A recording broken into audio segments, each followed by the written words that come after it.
course, we need to go over all the 4 versions very quickly. So I use a Word file which mark the differences, okay, for the convenience of our reading. Okay, the first version is from Charles Ballas. Okay, and in this version, this is, I think, the version I like the least. It shows a cruel Barbara Allen. Okay, so let me show it to you. Okay, and also, what is interesting here, and it shows that this is a later version, you know, because there is a narrator. You know, whenever there is a narrator involved, it shows more craft, more artistic craft involved. Okay, so there's this narrator shown in the first stanza. In Scarlet Town, where I was bound, there was a fair maid dwelling, whom I had chosen to be my own, and her name, it was Barbara Allen. So this is a narrator. And what is interesting here about this narrator, who doesn't develop his own personality or his own voice, is that the narrator says that I chose this maid to be my own. But the story actually is about Barbara Allen and another young man. Let me see. The young man is not named. Right. This one, the young man is not named. Okay, but obviously it's not the narrator. So there is an interesting gap here. What the narrator feels about Barbara Allen's treatment of this young man.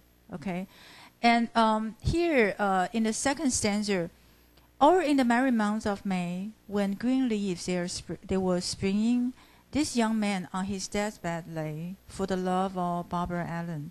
And then the next stanza shows that he sends for Barbara Allen. Let's see stanza 5. Okay, your name be Barbara Allen. If that, no, there is some repetition here. No, stanza 6. So slowly, slowly she got up. So slowly she came to him. Or she said when she came there, young man, I think you are dying. This is also one line. Young man, I think you are dying. That's repeated in most of the versions. Young man, I think you are dying. So this Barbara Allen, however she's characterized, has a very strong personality. And she's very straightforward about the death of the young man. Okay. And then let's read on. Stanza 7. He turned his face unto her then. If you be Barbara Allen, my dear, he said, come pity me, as on my deathbed I'm lying. If on your deathbed, this is about Barbara Allen, on your deathbed you be lying. What is that to Barbara Allen? I cannot keep you from your death. So farewell, said Barbara Allen. So then the young man turned his face onto the wall. You know, in English, turning one's face to the wall means to give up, to face death. Okay, so this young man then said goodbye to everyone and is ready to die. And then when Barbara Allen hears the bell, stanza 10, it seemed to ring to her, unworthy Barbara Allen. So the main theme of this version is that Barbara Allen is unworthy. She's cool. You know, one person loves her so much, but she's not sympathetic at all with him. Okay, and then also stanza 12, she still laughed. No, so loudly she lay laughing, while all her friends cry out amen immediately. And loudly she lay laughing, while all her friends cry out immediately. Unworthy Barbara Allen. Okay, so her friends are opposed to her and say that she's unworthy. Okay, and then another common element, and that is Barbara Allen is going to die. And she's ready to face her death because she said, Mother, make my bed. This is stanza 13. Oh, mother, mother, make my bed, for his death has quite undone me. A hard-hearted creature that I was, to slight the one that loved me so dearly.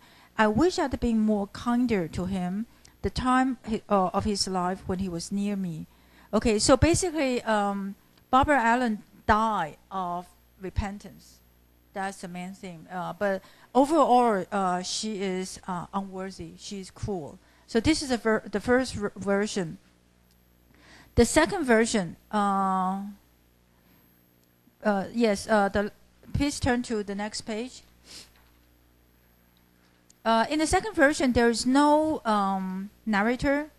The narrator does not intrude. Okay, and then why Barbara Allen does not is cold to the young man? The reason is provided. In the first version, Barbara Allen just it's almost like an unrequited love. In the first version, 就是没有回报的爱, unrequited love. But in the second version, there's a reason for Barbara Allen's being cold to the young man. Okay, still the repeated, slowly she got up, and then also she said to the young man, I think you are dying. Okay, and since you are dying, no matter shall I be if I don't get, oh no, this is a young man. So he also acknowledges that he'll die. Okay, but then stanza 4, don't you remember, this is the line which is also sung by Art Garfunkel. Don't you remember the other day? You know, so it's a very key stanza, very easily remember. Provided in a song, and in this version, the reason why Barbara Allen is cold to him. Don't you remember the other day when you were in the tavern, you toasted all the ladies there and slighted Barbara Allen?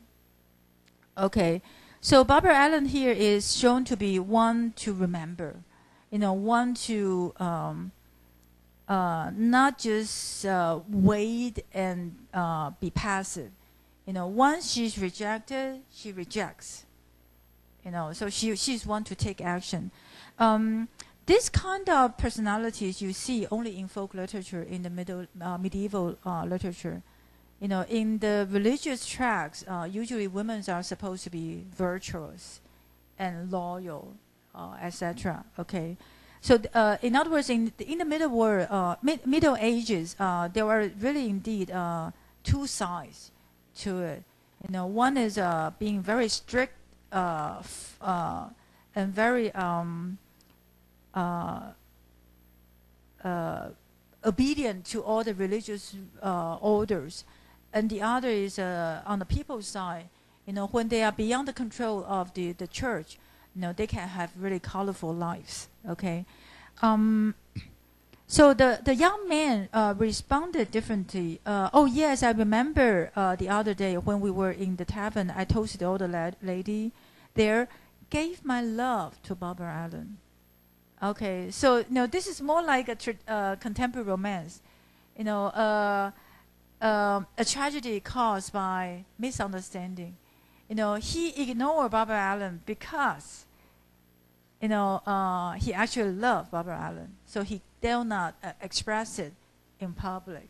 Okay, and then the young man is generous. You know, he does not bear grudge against Barbara Allen's coldness.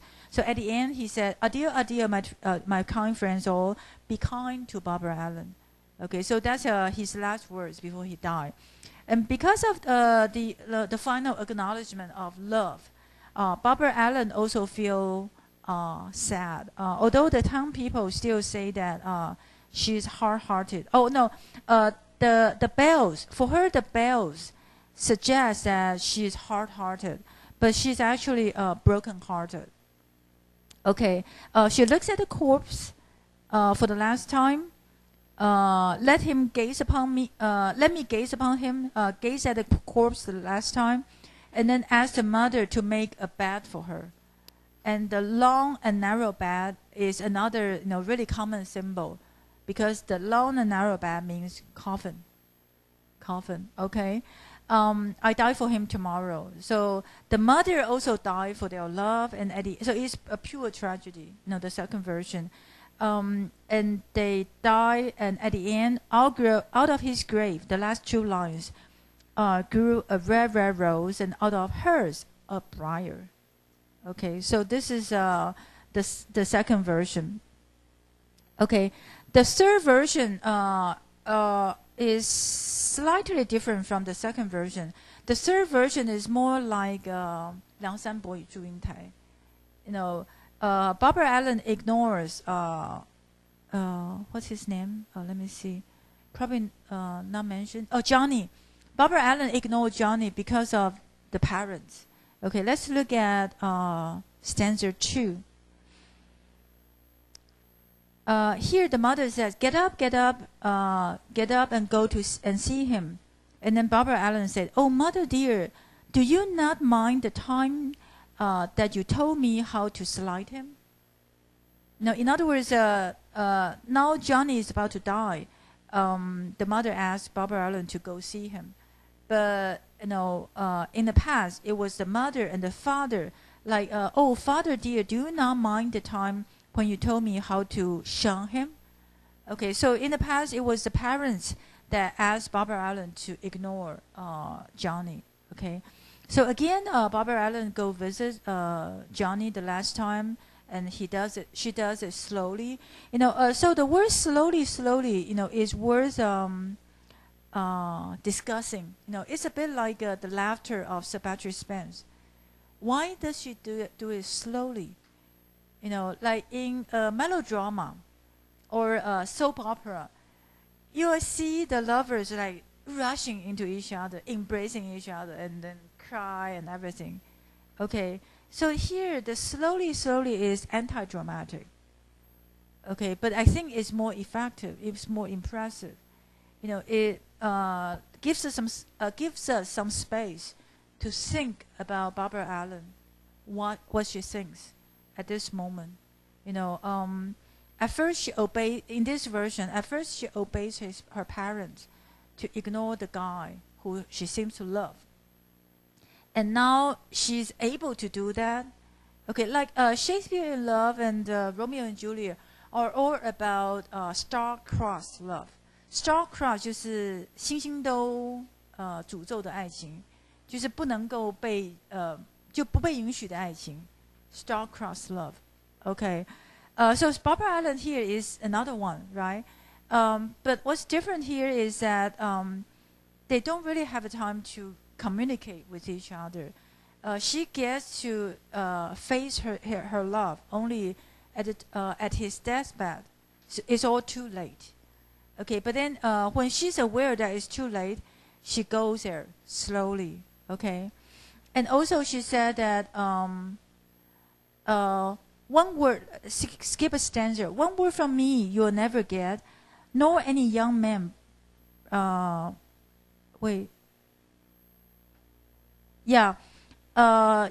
more, nor any young man breathing. "You will never get any word from me because you are dying." Okay, "For the better of me you will never be. You will never be any better for me." Okay, "Though your heart's blood was a spilling." Okay, so here, be careful. Sometimes you need to pay attention to the pronouns to tell who is speaking. Like in this version, there are no quotation marks, but the previous stanza definitely. There is a "she says." Okay.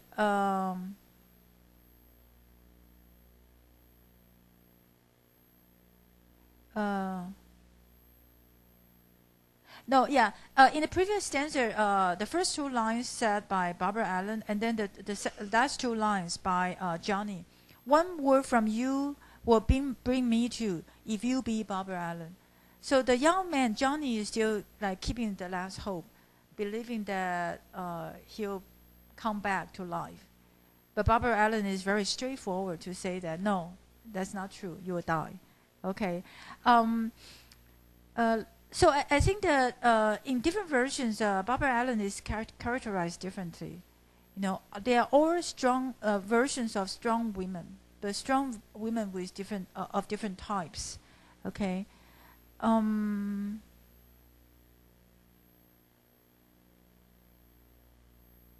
Yes. In this version too, Barbara Allen supposedly loves Johnny. But she said that you're no good. But after he dies, this is the stanza starting with she lifted up the lid of the corpse. Okay. So she looks at the corpse and again bursts out laughing. Bursts out with laughing. Okay. And then the other people will say that, oh, hard-hearted Barbara Allen. So the laughter in different versions all gets the criticism of her being hard-hearted. But in different versions, she may not be always hard-hearted. The laughter may mean different things. Just as the slowness with which she goes to the guy, could mean different things. Okay? And then towards the end, she said, like, although the other people said, oh, you are cruel, here she went to the mother's house, make my bed long and narrow, for the death bell did ring for my true love today, and will ring for me tomorrow. So here she talks about Johnny as her true love. In the first version, she just repent because she was cruel to the guy. But in this version, towards the end, she acknowledges that she loves Johnny. Okay, and then she will die for him at the end. And again, at the end, we have the growth of the rose and the briar and how they twist it into a lover's knot. Okay? I think the Art Garfunkel's version 4, is shorter, but it's pretty much similar to version 2. The second version is just presented in modern English. So maybe you can just use this version for reference. Our focus will be on the third version, the first three versions. 2 versions, and then the version from Child's Collection. Okay, these 3 versions. Okay, because our time is limited, I won't have time for you to answer the questions. So let me just summarize the differences and then leave the questions to you. I think that you can really have different interpretations about what it means, and then I'll show you how one group reads the differences and what they think about the differences. Okay. So this is the first version. This is a summary. This is a story of a hard-hearted woman, and a young man was obsessed by love, and the young man is like more passive and begging for pity, but Barbara Allen is cold and cruel, in this version, and at the end, as I said, she repents. When she sees the corpse, she laughs, but in that context, it seems that the laughter is out of coldness, but not with any feelings. Okay, and then she gets a social condemnation. She's called unworthy Barbara Allen, and in the second version, also Art Garfunkel, the second version is very similar to Art Garfunkel's.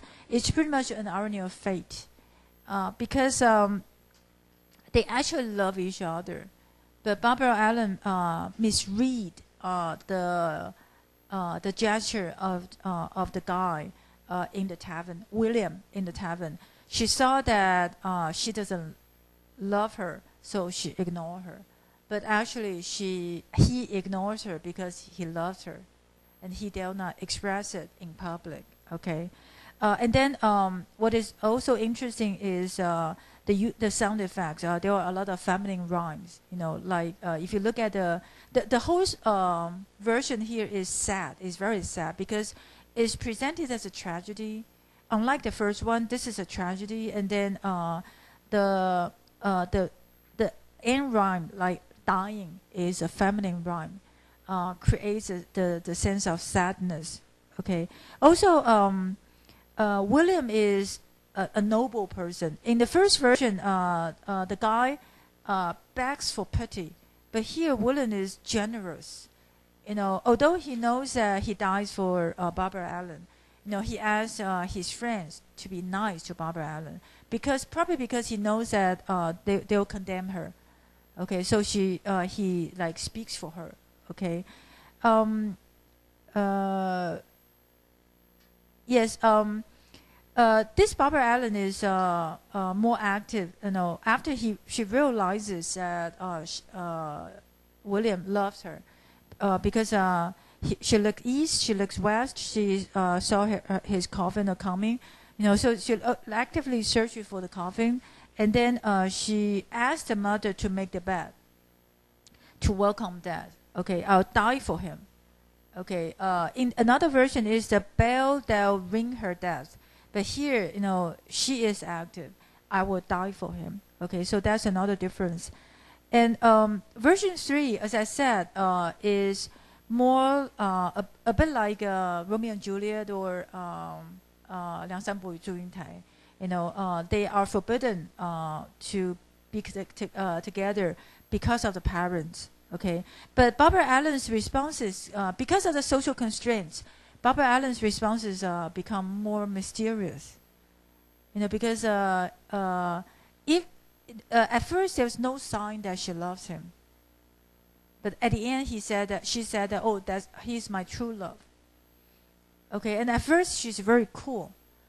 She's the guy said that oh, you will bring me back to life, but Barbara Allen said no. You will get no word from your friends. You will get no word from me because you are going to die.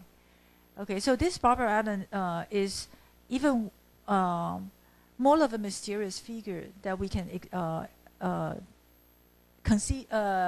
examine and then try to figure out. Try to figure out what she really thinks about. Okay, and then this John, he dies more dramatically. There's blood sheets and blood shirts, and then Alan, my gold watch and my gold chain, I bestow them to you. Okay, so here the dying moment is more dramatic. Okay, and you can even say that oh, at first Barbara Allen is cool, but then once witnessing the dramatic death, she changed and see John as her true love. So I think there are actually more spaces for interpretation in version 3. Okay, because there are social constraints and also different responses from Barbara Allen. Okay, let me skip the summary here. You can just read them yourself. Before I move on to the final exam and also an example from the other class, let me just tell you what you are going to have soon. Okay, as I said, in our class, we'll have 2 major themes. One is love, and the other is human boundaries, heroes and idealism and human boundaries. And last semester, we have several stories dealing with love with some social constraints, like A Rose for Emily, Araby, okay, and AMP, and Pygmalion.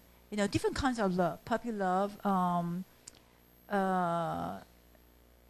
AMP is not really love, but maybe interest in the girls' figures. Okay, Pygmalion, love of science, love of but then battles of wills, love expressed and not expressed, etc. Okay.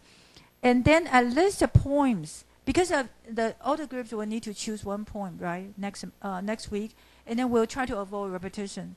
Okay, so a list of poems that are to do with love and in different themes. So maybe you can look at those and make your choice. Okay.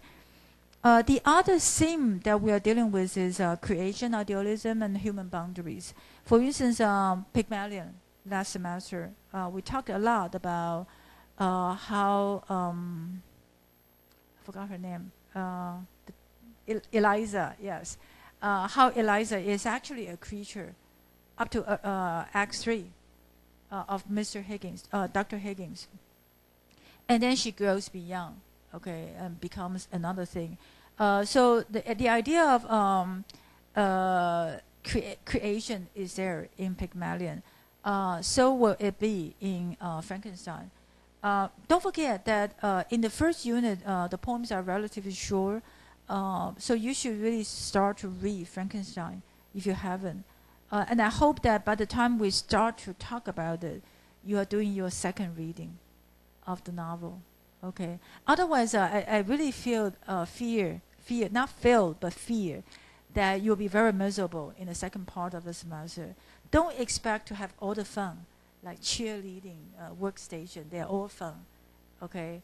And then in the second part of the semester, you'll be miserable, reading the longer text. Really prepare yourself. Start to read Frankenstein. Okay, if you find the language difficult, watch the film first, and then maybe the text will be more accessible. I'll need to check. I'll get the films ready for you to download. There are different versions, but I'll let you know which one is the closest to the novel. Okay, and then idealism versus reality, Pygmalion, Frankenstein, and the Death of a Salesman. Okay, heroes and human limitations, Patrick Spence, and some films. Some poems, Ozymandias and Ulysses, that you are going to read. Okay, and also Frankenstein too, because the subtitle of Frankenstein is The Modern Prometheus. Prometheus is a mythical figure that you are going to read about in mythology class. Okay. Next time, just read the sonnets, and if you are interested, watch the film. If you don't have time, read the sonnets closely, and that's it. I want to show you two things now. One is the PowerPoint file made by one group from Barbara Allen.